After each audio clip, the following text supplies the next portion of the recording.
33년 동안 우리는 또 복음을 증거해 왔습니다. 오늘 예수님의 탄생이 또 우리에게도 의미 있는 복된 날이 되어지길 원합니다. 첫 번째, 예수님의 탄생은 이미 구약 성경에 예언이 되어 있습니다. 그 예언의 말씀대로 이 땅에 오셨습니다. 누가복음에 보게 되면은 누가 1절 한번 볼까요? 성경 한번 열어보세요. 1절에 보면은 그때 가이사 아구스도가 영을 내려 천하로 다 호적하라 하였으니, 이것이 바로 성경의 예언대로 이루어지는 말씀인데, 저희들이 이제 1년의 계획을 세웁니다. 그리고 우리가 이렇게 내년엔 4월달과 10월달에 두 번의 GBS를 하기로 되어 있습니다. 또 제가 이렇게 해외에 사역하게 되면 다 이렇게 스케줄을 잡습니다. 그러면은 그 약속의 날에, 시간과 장소에 우리가 그곳에 갑니다. 사람들은 이렇게 약속을 하고 스케줄을 잡아놨어도 때로는 못 갈 수도 있어요. 사정에 의해서. 그러나 하나님은 한 번 약속하시면 반드시 성취하신 분이십니다. 아멘. 하나님의 말씀은 오류가 없어요. 인간의 말은 실수가 있고 약속했어도 못 지킬 수 있지만, 하나님은 벌써부터 창세기에서부터 사람들이 범죄에 따랐을 때 구원을 약속하셨습니다. 그 약속대로 오신 분이 예수님이신 줄로 믿습니다. 그래서 창세기 3장 15절 보니까 여자의 후손이 뱀의 머리를 상하게 할 것이다. 그리고 이것을 이사야서는 700년 전에 이미 예언을 했습니다. 보라, 처녀가 잉태하여 아들을 낳을 것이요 그의 이름을 임마누엘이라 하리라. 임마누엘은 번역하면 하나님이 우리와 함께 하시다, 이런 말씀이 되죠. 그리고 그 약속의 말씀대로 동정녀 마리아에게서, 처녀의 몸에서 성녀로 잉태해서 예수님이 이 땅에 오셨습니다. 그리고 이 예수님은 역사적으로 증명된 사실입니다. 1절에 보니까 가이사 아구스도, 가이사란 말은 황제란 말이에요. 아구스도라는 사람이 있습니다. 이 사람이 명령을 내려서 천하로 호적하라 하였다. 이게 로마의 역사인데, 우리가 잘 아는 로마 시저라는 사람이 있어요. 이 사람은 황제는 아닌데 로마 공화정에서 어떤 로마 황제로 넘어가는 시스템을 만들었던 사람이었어요. 근데 이 사람이 이제 브루투스에서 암살당하죠. 그리고 그의 조카가 바로 외조카가 가이사 아우구스트라고 보통 하게 되는데, 이 사람이 최초 황제가 됐어요. 그 전에는 삼두정치라 해가지고 역사에 보게 되면은 이렇게 가이사, 쉽게 말해서 이 시저, 또 딴 두 사람과 더불어서 돌아가면서 공화정 해가지고 나를 다스렸어요. 또 거기는 원래 같은 국회, 언론이 있습니다. 언론에서 모든 걸 다 결정합니다. 원래 미국의 상원 정도로, 또 우리나라 국회 정도로. 근데 이제 이 공화정 체제가 무너지고 황제 시스템이 이제 로마에 최초 되어가지고 아구스도가 최초 황제가 되고, 이 사람이 한 44년 동안을 다스려요. 그러면서 로마의 황제의 기초를 넣는데 굉장히 탁월한 사람이죠. 그래서 이 사람이 처음에 이제 황제가 되고 나서 뭐 했는가? 모든 나라, 그 당시에는 북아프리카 이런 데도 다 장악했어요. 이쪽 시리아 쪽, 쉽게 말해서 예루살렘이나 이쪽 안디옥, 수리아라는 것은 아람 지역인 옛날에 그쪽 지역을 다 다스려가지고, 이제 뭐 했는가? 황제가 돼서 이 사람이 세금을 걷어냈다 싶어가지고 전부 다 주민등록증을 각 처소에 가서 하라고 그랬어요. 우리도 주민등록증을 받으려면은 우리에 속한 동사무소 가서 사는 것처럼, 그러니까 모든 사람들이 자기 고향에서만 사는 거 아니잖아요. 다 흩어져 살아요. 근데 유대 족속들은 베들레헴이 유대 족속들의 본거지고 그가 본청이 있어요. 거기 가서 호적을 해야 돼요. 그러니까 요셉이란 이 사람은 마리아와 정혼했는데 유다 족속이기 때문에 베들레헴으로 저 나사렛 북쪽에 살다가 이 사람이 나귀를 타든지 낙타를 타든지 자기 아내와 더불어서 배부른 아내와 만삭의 아내와 더불어서 예루살렘 베들레헴에 오는 거예요.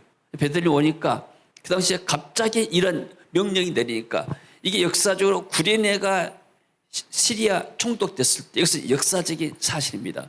그리고 그 당시에 헤롯이 이 유대 지역을 관할했죠. 그래서 이 성경에 보게 되니까 요셉과 마리아도 시골 나사렛 살다가 갑자기 이제 구역 행정구역이 있는 올라면 시청이 있는 곳에 베들레헴이라는 곳에 관청으로 몸을 이끌고 중용하러 왔어요. 사람들이 갑자기 몰리니까 이런 일이 과거에 없었거든요. 갑자기 사람이 몰리니까 있을 곳이 없는 거예요. 그런 걸 해년받았다 되면 사람들이 여건도 만들 것인데 그래서 있을 곳이 없으니까 구유에 거기서 이제 하룻밤을 마법관에서 자면서 거기서 이제 아이를 낳은 것이 바로 구유에 놓인 아기죠. 그 당시에 나사렛 인구가 총 200명이 안 된 작은 마을이었대요. 그래서 이게 바로 미가서가 예언한, 같이 읽어볼까요? 베들레헴 에브라다야, 너는 유다 족속 중에 작을지라도 이스라엘을 다스릴 자가 내게서 내게로 나올 것이라. 그의 근본은 상고에 영원에 있느니라. 자, 베들레헴 에브라다야, 너는 유다 족속이 가장 작을지라도 거기서 다스릴 자가 나온다.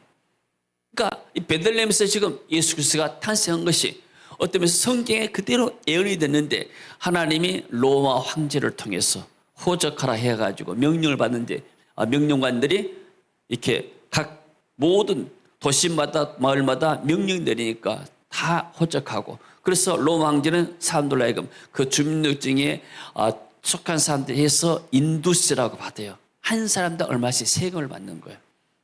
오늘날로 나라가 세금 받아가지고 운영이 되잖아요. 그러니까 사람들께 세금을 내서 나라가 경영이 되고 움직인 것처럼 그 당시도 행정 모든 것들이 이 세금에 의해서 움직였습니다. 자, 그래서 예수 그리스도의 오심은 성경의 예언이고 두 번째는 역사적인 사실입니다. 예수님이 부활하신 것도 역사적인 사실이고 예수님 때 오신 것도 역사적인 사실인 줄로 믿습니다. 그리고 또 한 가지는 우리가 오늘날에 12달이 있지 않습니까? 옛날에 로마 시대는 달이 10개밖에 없었어요. 10달. 그래서 이 시저가 생각해 보니까 태양하고 달을 움직임에 가지고 이렇게 10달로 만드는데 뭐가 아구가 잘 안 맞는 거예요. 딱딱 안 떨어져요.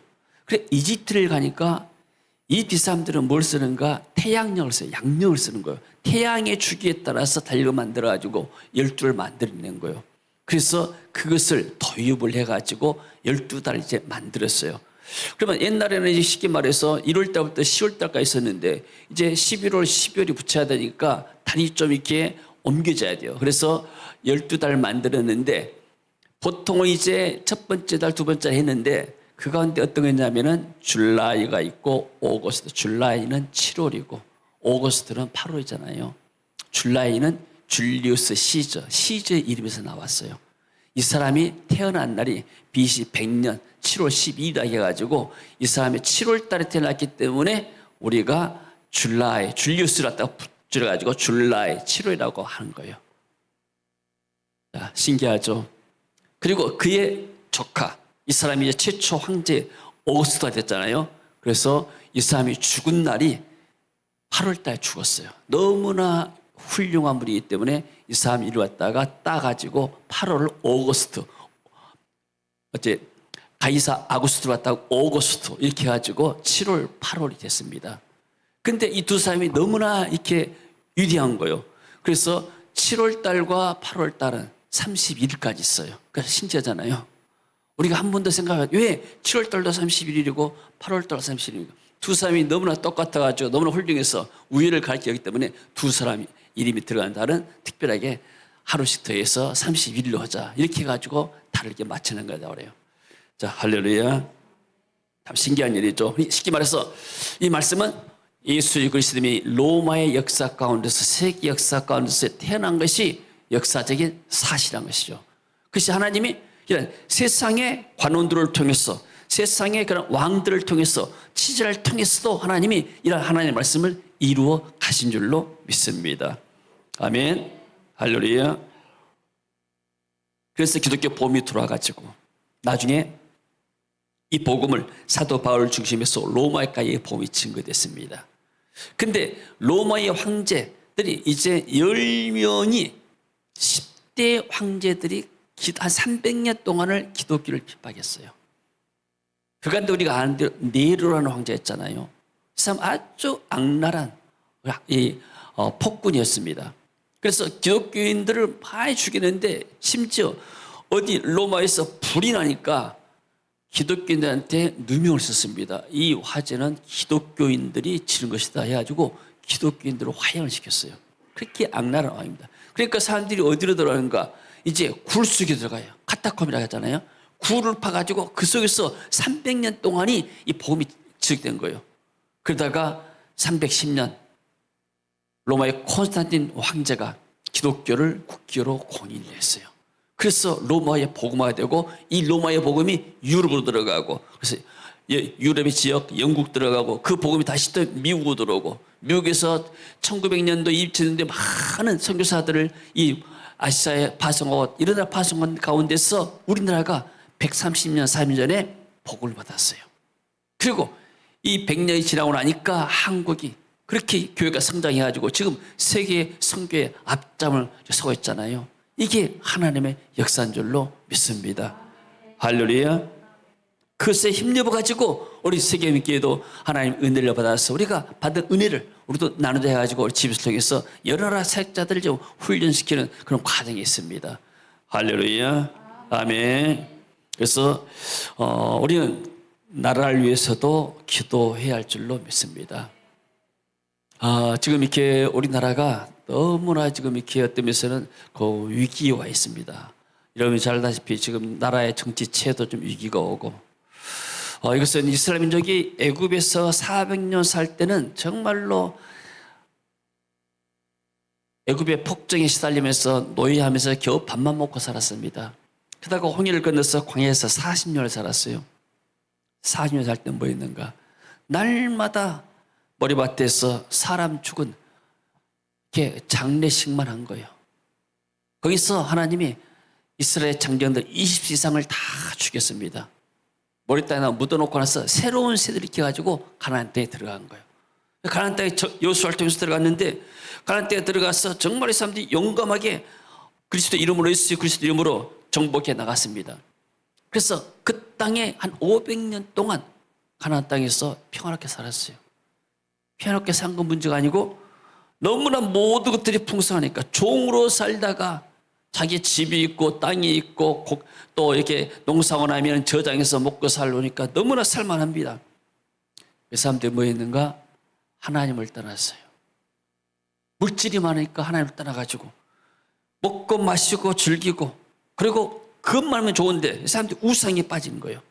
그 지역의 사람들 우상에 빠지고 영적인 어둠이 오고 그래서 영적으로 하나님을 배반하고 하나님을 떠나야 되니까 하나님이 여러 번 블레셋을 통해서 또는 뭐 이렇게 다른 나라 민족을 통해서 이스라엘을 쳤습니다. 그때면 또 이렇게 이스라엘 민족 고통받으면 다시 또 하나님이 이렇게 회개하고 기도하면 은혜를 주시게 되고 이런 과정이 가나안 삶이에요. 가나안 삶은 사사시대가 있잖아요. 사사시대는 자기 좋을 대로 올라만 민주주의예요. 그냥 자기 좋을 대로 다 하는 거예요.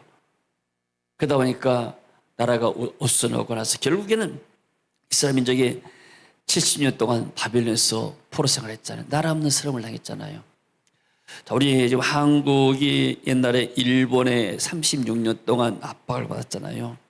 마치 애굽에서 노예살이한 것처럼 해방됐잖아요. 해방되면서부터 그때부터 정말로 복음이 확산되었습니다. 그때부터 복음이 들고 그 당시에 해방되고 나니까 그 당시에 모든 사람들이 다 가난했잖아요. 우리나라 100년 전에 우리나라의 삶 속에 되면 얼마나 어둡습니까? 우리가 지내왔던 50년 전에도 어두웠는데 100년 전에는 더 우리나라 땅이 갓 쓰고 한복 쓰고 이렇게 전부 다 이시 조선 그 시대에 살아가면서 고통을 많이 받았습니다.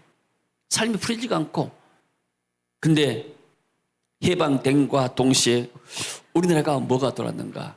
왕정 체제가 더 이상 무너지고, 북한은 지금도 왕정 체제예요. 미국을 통해서 민주주의라는 시스템이 들어왔어요.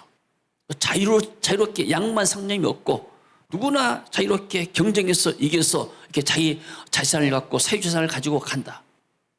이러면서 민주주의 시스템이 돌아가지고 우리나라가 급속하게 발전된 겁니다. 그러니까 교회가 하나님 앞에서 기도하게 되고, 또 하나님이 여러 이 좋은 기업인들을 일으켜가지고 세계적인 기업들을 만들게 만들었잖아요.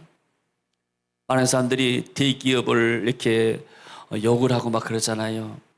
네, 물론 어떤 면에서는 너무나 이렇게 대기업 문어발로 해가지고 소상공인들이 살 수가 없는 그런 것은 또 어떤 독과점 면에서 것은 좋지 않습니다. 또 한편에서는 뭐냐면 삼성, LG 또 이런 뭐 이렇게 SK 뭐 이런 그룹들이 있는 것이 세계적인 기업으로 발전을 하시는 거예요. 이런 기업이 세계적으로 주도하기 때문에 한국 경제에 어떤 견인차 역할을 한 겁니다. 안 그러면 세계적인 기업이 없는 거예요. 지금 이렇게 필리핀에 내가 잘 살고 인도네시아에 갔지만 이런 데는 자원이 많습니다. 근데 세계적인 기업이 없어요. 그러잖아요. 우리나라는 땅도 좋고 자원도 없어요. 근데 뭐예요? 세계적인 기업들이 있고, 또 우리나라는 지금 해외에 나가서 공부한 사람들이 석학들이 많아요. 인재들이 많아요. 아직 안 하면 다 이렇게 우리나라 사람들이 지금 대학 졸업한 수준이 우리나라가 최고입니다, 지금. 그리고 밖에서 공부해서 들어오는 인재들이 얼마나 많은지 몰라요. 이런 사람들이 연구해서 새로운 것을 아이디어 내고, 그래가지고 많은 것을 지금 이렇게 세계적인 물품들이 나오잖아요. 옛날에는 우리가 어렸을 때도 김치 냄새 난다고 미국 가게 되면은 막 김치 냄새 사람들 유학 가게 되면은 막 이렇게 따돌린다고 마늘 냄새 난다고 막 그랬잖아요. 옛날에는 그런데 지금은 김치가 그 사람들에게 향수처럼 느껴진 거예요. 옛날에는 마늘 냄새가 지도하고 김치도 지도한다는데 지금은 서로 김치를 몰라 하잖아요. 그래서 내가 생각해, 야, 김치가 이제 향수가 됐구나, 향수가. 선교시도 마찬가지예요. 김치를 하게 되면 다 서로 가서 몰라 하잖아요. 옛날에는 냄새 난다고 그랬어요. 그만큼 한국의 브랜드 가치가 높아진 겁니다. 근데 이럴 때 이렇게 모든 것들이 지금 잘 나가고 있었다요. 나라가 지금 어렵습니다. 그래서 이것은 우리가 하나님 앞에 교회가 첫째는 기도해야 되고, 교회가 너무나 세속화됐어요. 어떤 유명한 학자가 그렇게 말했습니다. 기독교의 복음이 이게 로마에서 복음화돼가지고 꽃을 피웠는데 유럽에 가가지고는 기독교가 문화가 됐고, 그러니까 로마에 가서는 제도가 시스템, 교회라는 제도가 시스템이 됐고, 또 유럽에 가가지고는 이 기독교가 문화가 됐다. 문화가 펼쳐졌다. 그러나 미국에 가서는 이 기독교가 기업이 되었다. 근데 이 기독교가 한국에 전래되어가지고 한국에서는 대기업이 됐다고 그래요. 성경에. 그러니까 어떤 면에서는 교회가 세속화, 세기업을 따라간 겁니다. 어떤 분이 그렇게 해놨어요. 어떤 서울의 어떤 좀 큰 교회가 영종도에다가 또 브랜치 교회를, 지교를 세웠던 모양이에요. 그러니까 그분이 어떻게 말했냐면, 이런 큰 교회에서 이렇게 좋은 위치에다 땅 사가지고 예배당 짓고 좋은 시스템 하게 되면은 다 글로 갈라가지 누가 다른 교로 갈라겠느냐. 이게 대기업의 그런 정신이 아니냐. 이것은 성경적이 아니다. 이렇게 비판한 것을 제가 유튜브에서 한번 봤습니다. 여러분, 세속화되는 거. 남이야 죽든지 말든지 나만 경쟁해서 나만 사면 되는 거예요, 이게. 이게 세속의 정신입니다. 교회의 목적은 뭡니까? 교회는 그리스도의 모임이 교회고, 모이다 보니까 건물이 필요하니까 예배당이 필요한 거죠. 예배당 자체가 건물이 아니에요. 우리가 이 예배당이 이게 좁아가지고 공원에서 예배 드린다면 그 공원 거기가 예배입니다. 여기가 아무리 시스템을 잘 해놨어도 여기가 비어있으면 예배당이 아니에요. 예배하는 곳이 예배의 장소입니다. 그래서 어떤 면에서는 첫 번째는 우리 교회가 하나님 앞에 회개해야 되고, 또 정말로 이렇게 정치하는 사람들, 또 이렇게 모든 공무원 들은 사람들도 다 하나님 앞에서 어떤 면에서는 우리가 또 회개할 때인 줄로 믿습니다. 너무나 도치돼가지고 뭐에 도치는가 모르겠어요. 그래서 정말 나라가 이렇게 어렵고 이 문제는 우리가 사람의 갈등을 우리가 인간이 다 풀 수가 없습니다. 하나님 불의 기도에서 정말 이 나라가 보존되어야 우리 세대는 어떤 면에서는 참 행복한 세대예요. 최고의 가난도 겪었고 지금까지 하나님의 축복 가운데서 이런 최고의 축복을 누렸지 않습니까? 극에서 극입니다. 우리 세대는 정말로 어떤 면에서 전후 세대로서 전쟁도 겪지 아니하고 정말 하나님의 축복 가운데서 잘 살아온 세대입니다. 근데 우리 자녀 세대들은 우리 같은 극심한 가난을 경험하지 못했어요. 그러니까 모든 것이 당연한 것처럼 여겨져요. 그 찬양됐잖아요. 지금까지 내가 모든 것이 다 당연한 건 얘기했는데 하나님의 은혜인 줄 잘 몰라요. 그러니까 아이들이 어떤 면에서는 어렸을 때 알바도 시키고 고생도 시키고 또 이렇게 좀 해서 아이들로 하여금 그걸 각성하는 것도 좀 좋은 면이 있어요. 그래 아이들의 경제에 대해서 눈을 뜨게 되고. 근데 지금 아이들은 부모들이 고생해서 다 해주니까 그런 절실함 절박함이 없이 이렇게 살아왔는데 그러다 보니까 하나님 아는 것도 옅어집니다. 부인들이 기도에서 응답받아가지고 정말 절박한 가운데서 하나님의 축복을 누렸으면 뭐 좋은데 그렇지 않게 되다 보니까 세대들이 하나님을 한 것이 옅어져요. 성경에도 그러잖아요. 그 세대 여호수아 후 세대들은 여호수아 시대 사람들이 다 죽고 나니까 그 후 세대 사람들은 하나님을 알지 못하였더라. 개인적으로 하나님을 만난 체험이 없는 거예요. 그래서 우리는 정말로 우리 나라를 위해서 기도하고 후대들에게도 우리가 이렇게 하나님의 사랑을 잘 전해야 할 줄로 믿습니다. 자, 그 다음에 봅시다. 자, 요셉도 다윗의 집 족속인 거로. 그래서 같이 읽어봅니다. 요셉도 다윗의 집 족속이므로 갈릴리 나사렛 동네에서 유대를 향하여 베들레헴이라 하는 다윗의 동네로 그 약혼한 마리아와 함께 호적하러 올라가니 마리아가 이미 잉태하였더라. 거기 있을 그때에 해산할 날이 차서 첫 아들을 낳아 강보로 싸서 구유에 누웠으니 이는 여관에 있을 곳이 없음이로라. 아멘. 자, 우리가 이렇게 방금 말씀드린 대로 요셉도 유다 족속입니다. 다윗이 유다 족속이죠. 자, 그래서 이 성경 보니까 천사들이 이 그리스도의 복음을, 탄생의 복음을 가장 먼저 목자들에게 전했습니다. 같이 읽어봅니다. 그 지역의 목자들이 밤에 밖에서 자기 양떼를 지키더니 주의 사자가 곁에 서고 주의 영광이 그들을 두루 비추매 크게 무서워하는지라. 왜 천사가 주의 사자가 가장 먼저 목자들에게 복음을 전했을까요? 목자들은 그야말로 그 당시에 가장 이렇게 어떤 평민들이고 또 낮은 지위에 있는 언론을 많이 되면 그야말로 이렇게 그냥 뭐 3D 업종에 종사하는 이런 사람들이요. 밤이 되어도 양떼를 지키잖아요. 밤에 야간에 근무한 것이 얼마나 힘이 듭니까? 자, 근데 이런 사람들이 천사가 나타나서 그리스도의 탄생의 복음을 증거했습니다. 너희들에게 내가 온 백성에게 미칠 큰 기쁨의 좋은 소식을 너희에게 전한다. 복음이 누구에게 증거되는가? 배부르고 왕궁에 있고 화려한 사람들에게 복음이 들어가지 않습니다. 그래서 복음의 역사를 보게 되면 핍박받고 어려운 사람들로 더 사람들이 절실하고 우리나라도 처음에 이렇게 이런 기도원이 굉장히 부흥이 됐어요. 아픈 사람들이 너무나 많아요. 그 당시에 아파도 그냥 병원에서 고칠 수 있는 병이 아니고 암병 같은 거. 그것은 병원에 고칠 수도 없잖아요. 돈도 많이 들어가고. 그러니까 절망에 빠진 사람들이 기도원 가서 어떻게 금식하고 기도하다가 고침받고 나면 또 그런 소문이 나가지고 한때는 막 할렐루야 막 금식 기도원도 막 이렇게 많은 사람들이 오고 그랬잖아요. 지금 이제 의술이 많이 발달되어 있기 때문에 이렇게 기도원이 옛날 같지는 않습니다. 근데 어떤 데 복음이 증거되는가? 갈급한 사람들. 그래서 지금도 선교지는 갈급한 사람들이 많이 있습니다. 우리 이제 한국의 성탄절은 그래도 우리가 이게 청년 때만 하더라도 청년들이 막 성탄 전화에 모여서 같이 선물도 나누고 시간도 보내고 또 뭐 새벽송도 돌고 했는데 지금 필리핀은 그렇게 해요.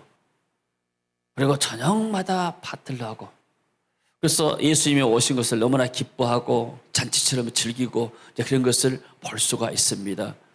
그만큼 그쪽 사회가 아직도 이렇게 기독교 문화 있지만은 그러나 절박한 사람들이 많이 있고 정말로 그리스도가 필요한 사람들이 많이 있기 때문입니다. 할렐루야. 홀련히 수많은 천군이 그의 천사와 함께 하나님을 찬송하죠. 이게 이 세상의 가장 기쁜 소식인데 왜 이 세상의 가장 기쁜 소식이 되겠어요?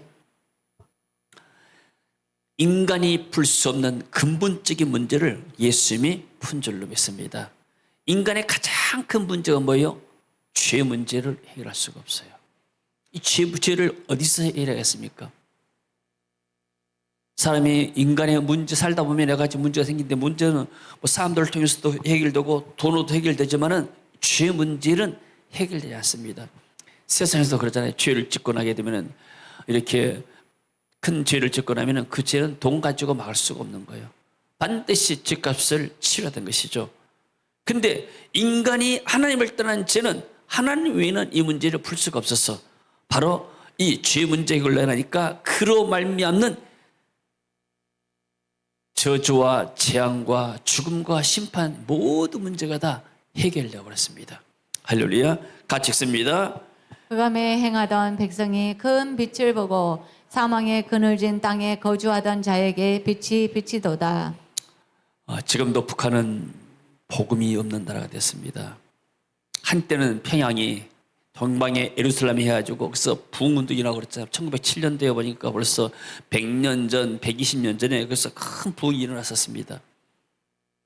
근데 거기가 나중에 1938년에 신사참배를 가기로 했습니다. 총회에서, 평양에서. 신사참배는 국가의식이지 우상숭배가 아니다. 교회에서 해도 된다. 이 한 번의 결정이 그 북한 땅이 지금 우상화되어가 지금 이제 누가 신입니까? 그쪽에 김일성이 그 일가족이 전부 다 그 사람들이 이제 신이 돼가지고 북한의 신이 돼가지고 그 사람들이 전부 백성들이 고통을 받습니까? 북한에서 사는 사람들은 1%밖에 안 돼요. 그 사람들은 자기들이 모든 것을 누리면서 호화식 누리면서 살지만은 나머지 사람들은 전부 다 이렇게 흑암 가운데 살고 있습니다.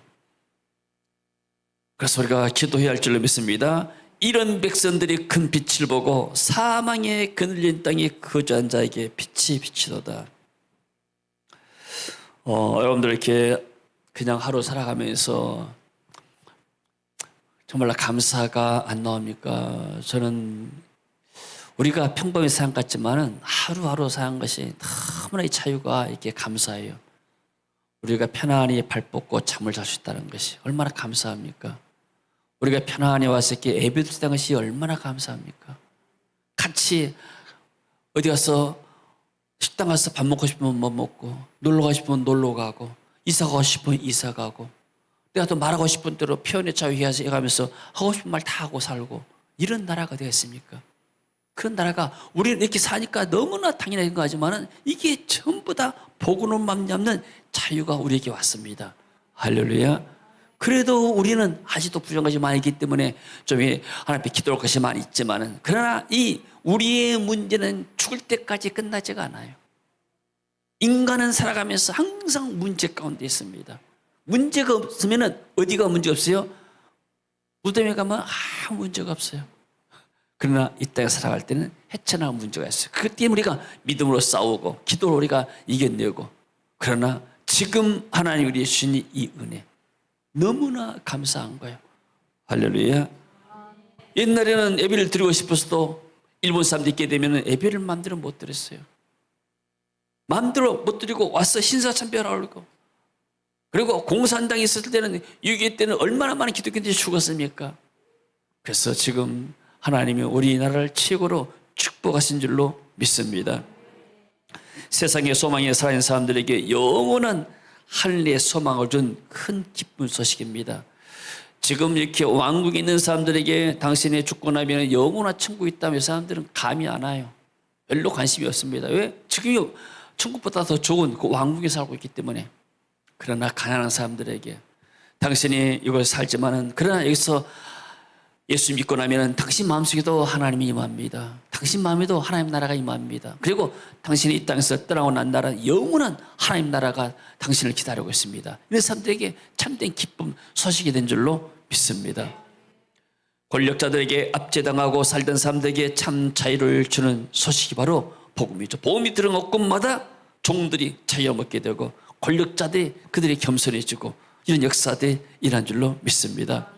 예수님이 이 세상에 오심으로 세상에 참 빛이 임했고 그리스도가 없으면 말씀의 기준이 없기 때문에 사람들은 자기 다 뜻대로 합니다. 여러분 국회의원들 막 법을 해석하는데 다 자기 막 멋대로 하지 않습니까? 자기 멋대로. 법이란 것이 좀 애매한 부분이 좀 있기 때문에 그러나 하나님의 말씀만이 우리에게 참된 기준이 된 줄로 믿습니다. 그래서 복음을 받은 개인과 가정, 민족과 나라에 참 자유와 번영이 임했습니다. 공산주의, 이슬람, 힌두교, 또 다른 종교들 전부 다 어둡습니다. 미얀마 그때 가서 보니까 이제 고안에서 우리가 이렇게 집회를 하는데 숙소에서 이제 차를 타고 고안에 지나가는데 시장을 지나가요. 시장에 아침에 사람들이 많이 팔고 있는데 거기에 이제 황포 입은 이렇게 중들이 이런 접시 큰 거 하나씩 들고 각각 이제 상가마다 돌아다니는 겁니다. 어떤 사람은 접시에다가 밥을 놔는 사람이 있고, 어떤 사람은 과일을 놔는 사람이 있고, 어떤 사람은 그 미얀마에 이렇게 돈을 이렇게 놔는 사람이 있고. 그래서 이 접시를 보니까 밥도 있고, 밥을 만드는 거잖아요. 밥도 있고, 돈도 같이 섞어 있는 거예요. 기겁을 했어요. 우리가 돈 하면 얼마나 세균이 많습니까? 이 사람들이 그걸 뭐 하다가 어디로 갖고 가는가? 절간을 가져가요. 절간은 부엌이 없어요. 부엌이 없으니까 얼마나 필요해요. 그러면 그 있는 이제 그 절간사 식구들은 아침에 사람들이 시주 동량해가지고 온 음식 같이 이제 나눠 먹는 거예요, 이게. 그것이 뭐 오병 이익인가는 모르지만. 그렇게 먹고 사는 거예요.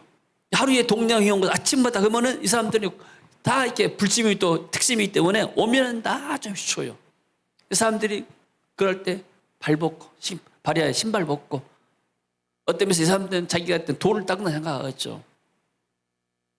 이 불교 나라가 이러니 망할지 않겠구나. 망할 않을 수가 없구나. 그리고 모든 것들, 태국도 물리지만은 학생들이 방학 되면은 수련회 코스로 절간 가서 체험하는 거예요. 그러면 아이들이 벌써 이렇게 어떤 이 불교 사상이 들어와 버립니다. 그 문화가 들어오고. 이런 사람들이 복음이 증거되면 굉장히 어렵습니다.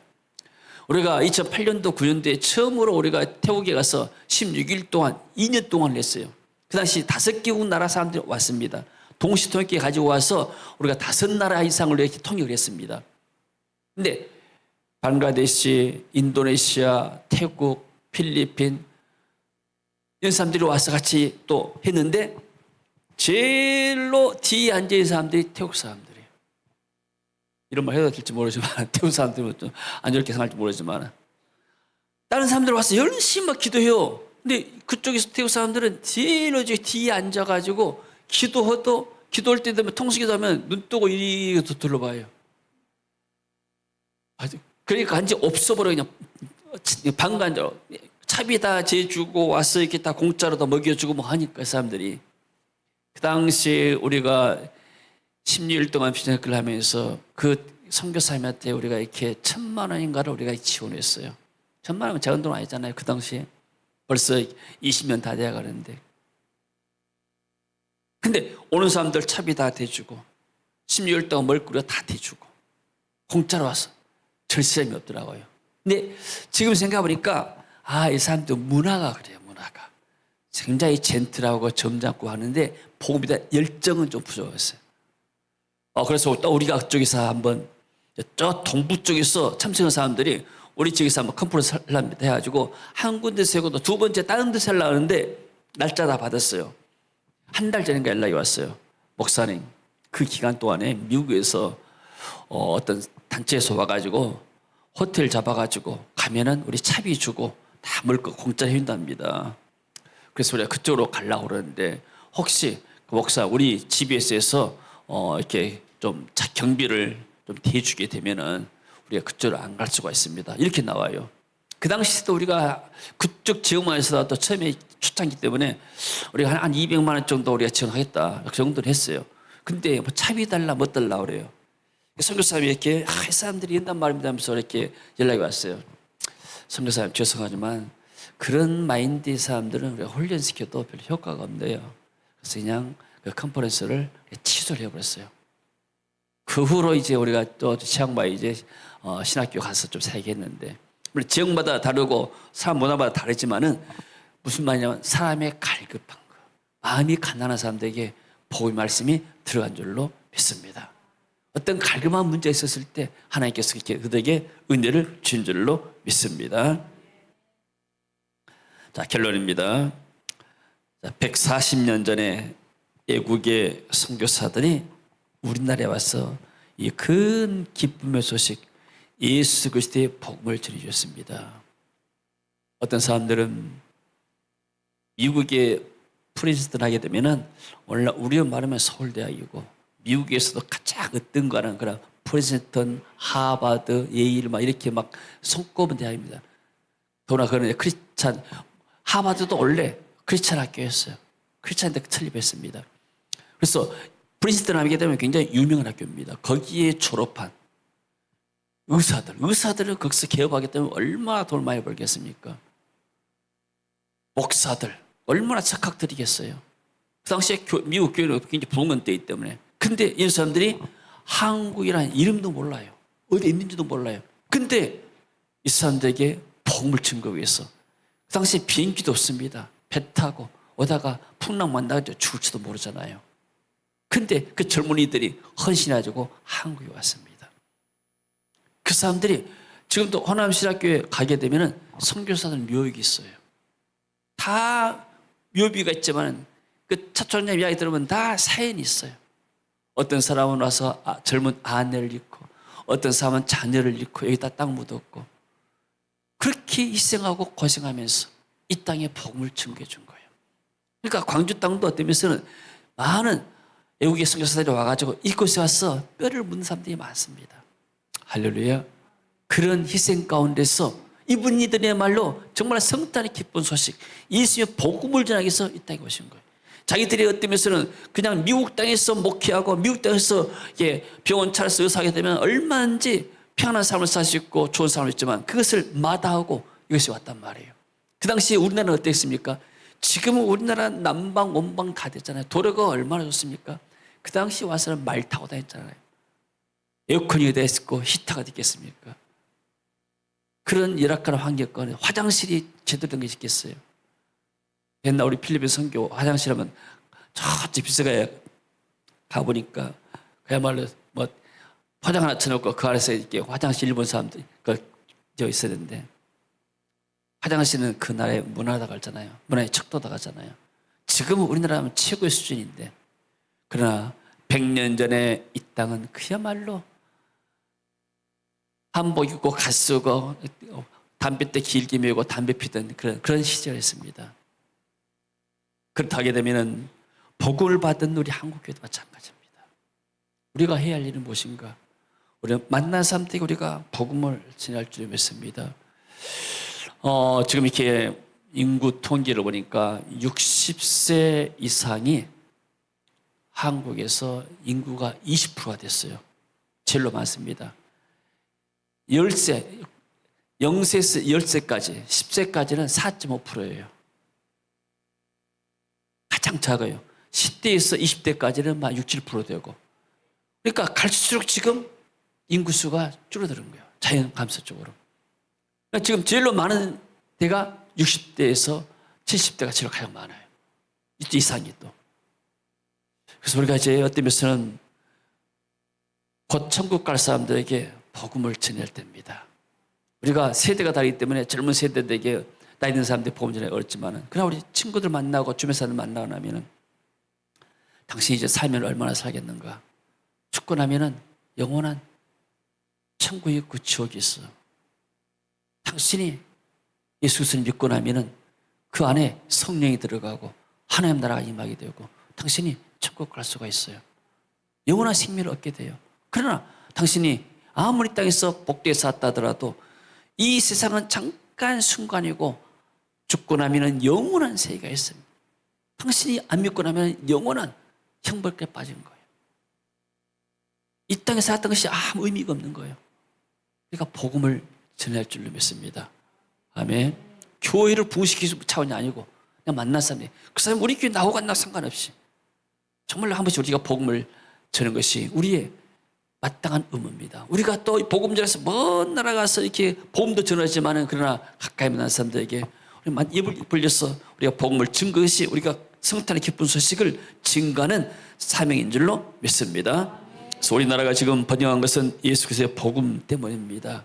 그리고 한국교회는 일제강점기 일본에 36년 동안의 교회 핍박이 있었지만은 이를 신사참배에 반대한 사람들이 있었기 때문에 몇몇의 사람들이 있었기 때문에 이를 잘 극복했습니다. 그리고 지금 우리나라에 좀 위기가 왔는데 여러 나라에서 지금 다 위기라고 합니다. 지금 미국에서도 우리나라가 위기라고 말하고 다른 사람들도 다 위기라고 말하게 되고 외부의 적이 아니라 국민들 사이에서 이념적 갈등과 전쟁이 있습니다. 너무나 이렇게 극한 대립이라고 했어요. 우리는 그리스도 편에 하나님 편에 서서 세상을 보고 나라를 봐야 할 줄로 믿습니다. 이정자들이 저는 그래요. 여당이나 야당이나 그 사람이 그 사람이다 생각해요. 인간의 마음의 욕심은 다 어떻게 사람이 제어할 수가 없는 거예요. 그래서 하나님이 그 당시에 로마 황제들 10명이 하나님을 안 믿는 사람이었어요. 그런데 이 사람들이 철저하게 기독교를 핍박했잖아요. 근데 로마 초대 황제를 통해서 하나님의 역사를 이루어가잖아요. 악한 자도 하나님의 손 안에 있고 세우신 분은 하나님이십니다. 그래서 성경은 위정자를 위해서 기도해라.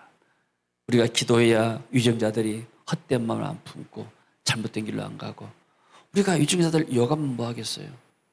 욕하면 뭐예요 이게? 욕한다고 해서 위정자들이 바뀝니까? 욕한 순간에 내 마음에 사단이 역사하는 거예요. 미움과 증오가 들어버려요. 그렇잖아요. 기쁨이 사라져버려요. 이러면서 가끔 다투잖아요. 사람하고 다투면 마음에 기쁨이 사라져버리잖아요. 사단이 마음속에 장악해버려요. 미움과 증오 이런 것이 생기고 사람 죽이고 싶은 마음이 생기잖아요. 다투면 그런 거예요. 혈기잖아요. 그래서 우리가 입을 벌려서 사람을 이 편에 있어서 저 편에 있어서 사람을 비판하거나 또 이런 정치인들을 비판하면 입만 더러워져요. 우리는 입을 벌려서 하나님 앞에 기도해야 할 줄로 믿습니다. 아멘. 저도 청년 때는 옳은 일이라면 목숨 걸고 내가 대모한 사람이잖아요. 지금은 그런 일에 목숨 걸지 않아요. 복음을 전하는 일에 우리가 목숨을 걸어야 됩니다. 할렐루야. 아멘.